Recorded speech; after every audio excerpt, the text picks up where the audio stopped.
The greatest lie the devil ever told was convincing people that he was God.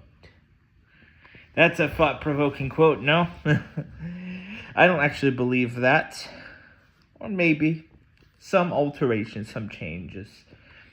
But today we're talking about some interesting things about the relationship between Canaanite religion, the worship of Baal, and Christianity and Judaism, and their subsequent development and interchange and whatnot. Being a Canaanite practitioner of the Canaanite religion, I worship Baal. Today actually is Akitu. It's a very important day for me, so I'm thinking of it a lot. I was going through, naturally, lots of Google searches about Baal, and they fall into a variety of categories. Naturally, I'm very interested in the ones that support my worldview, where Baal is God, and he's so good, and he's so sexy, with the badass art and all that. Of course, when I was a teenager, that's what I liked, but I could not escape seeing lots of other perspectives, Christians, of course, have this tendency to look at anything in the modern world they don't like, Hollywood, the deep state, and when they don't blame Jews, they say this is Baal worship. As an actual, genuine Baal worshiper, I can say, no, we don't have any ties with Hollywood. Wish. But sorry, no. I'm as much of a loser as you are, unfortunately. Just trying to practice my religion at home and in peace. Not making a lot of sacrifices. And no, I'm not a huge fan of Hollywood bullshit any more than you are. I'm not a huge fan of abortion any more than you are. Not for religious reasons necessarily, but for moral reasons, obviously. I think because it became so connected with religion, people lose sight of how objectionable abortion is of its own merits apart from religion. And because it became a religious issue, it also becomes a freedom of religion issue, which adds to the strife around it. Now, it does have a pretty easy solution. If you want people to stop getting abortions, contraception is a pretty good way to prevent that. Likewise with, having a government that provides for young mothers and provides for unwed mothers, and a society that treats young mothers, unwed, single mothers, with respect and compassion and care and fiscal and societal support. This is very important. You cannot condemn abortion on one hand and then curse the people who took a moral stance and didn't get an abortion on the other hand. It seems like the utmost hypocrisy at my point of view, Needless to say, I think there is a value to human life in any case, and a value to animal life in any case. That's my opinion. And the potential. Getting aside from that highly controversial hive of the wasps, because it's a wasp issue, generally. It's the wasps who get up in a tizzy about abortion, for or against.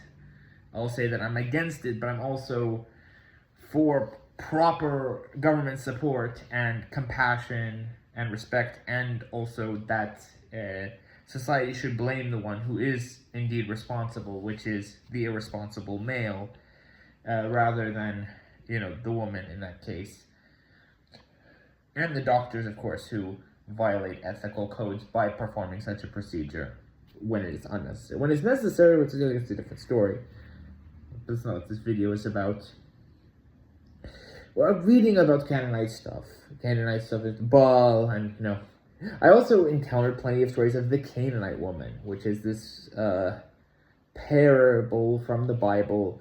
And you have this Canaanite woman from Sidon, this Phoenician city, and she comes to Jesus, and she wants a blessing to save her son. And Jesus curses her, says, "Fuck you, dirty fucking Canaanite dog, motherfucker." And she's like, "But isn't the dog entitled to some crumbs from the table?" And he's surprised, that she shows him respect because he's just a dirty, long-haired hippie. His community turns their nose at him the same way that his community largely turns their nose on Gentiles, pagans, Samaritans who are monotheists, but in the wrong way, There's a lot of prejudice, of course, in first century Judea, as everyone who studies the topic will know. But, so what he does is he gets really guilty and he blesses her. Why is the Canaanite woman, who is not a Abrahamic, who's not a Jew, comes to this Jewish figure, this Jewish healer, this magic worker?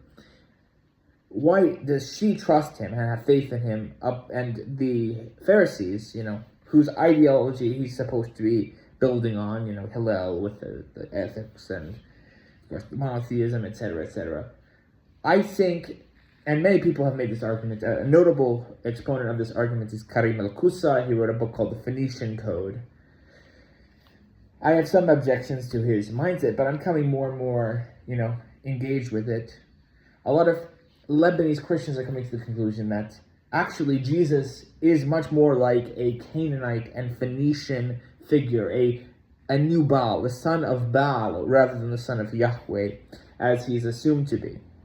There are, of course, many, many parallels between Jesus and Baal. One, their message is very similar. Baal says, put in the earth war, put in the dust peace.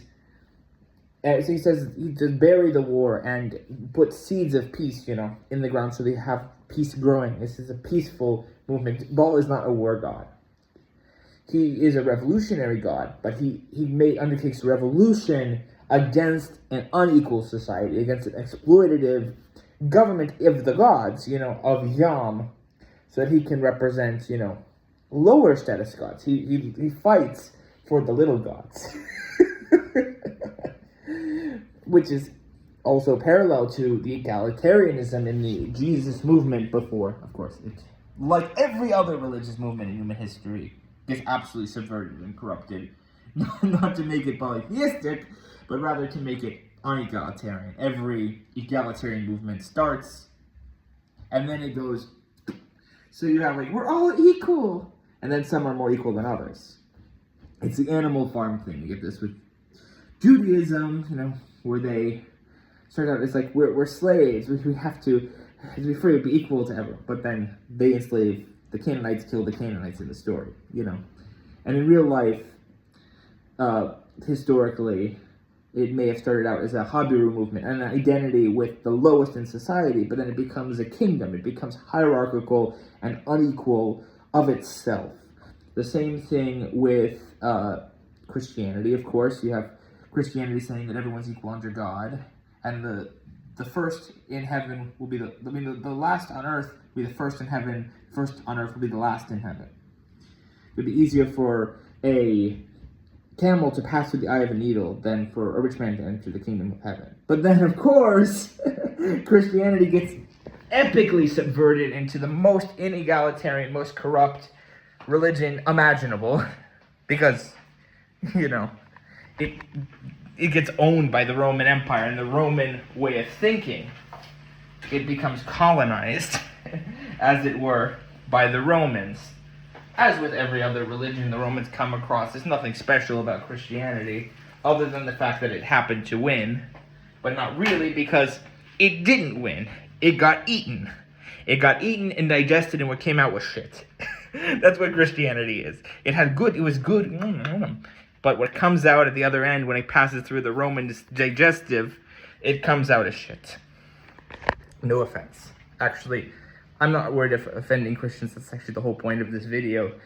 This is a challenge to apologists, actually. Can you defend Yahweh?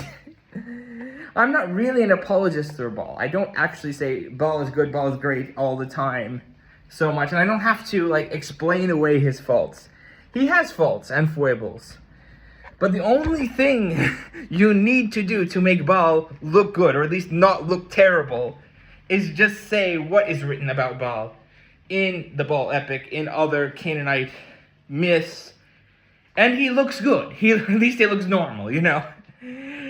They need apologists because the more you look at Judeo-Christian religions, you know, after they become monotheist, of course, the more,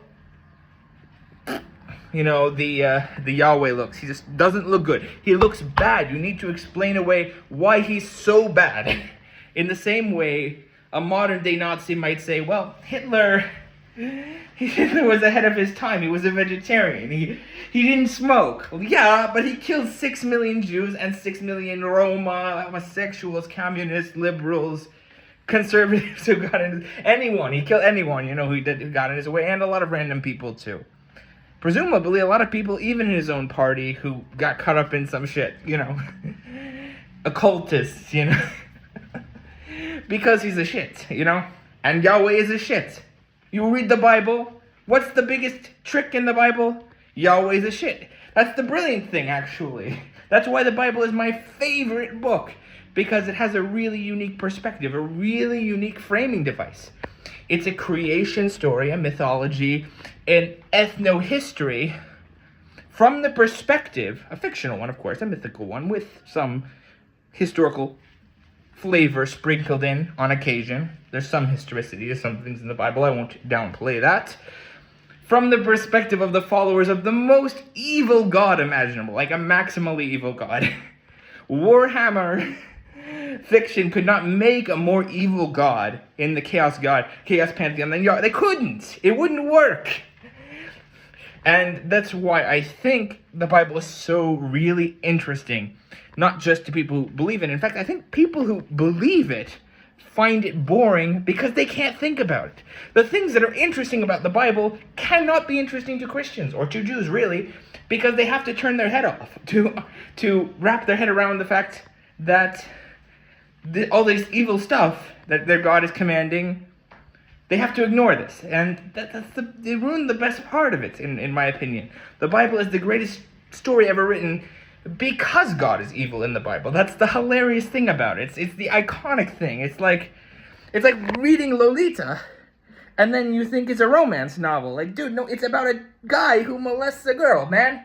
That's the point of it, you know? And the Bible is the same way. It's not about God being good. The point is you're supposed to understand that God is a shit in the Bible. That's the point. I get worked up over this.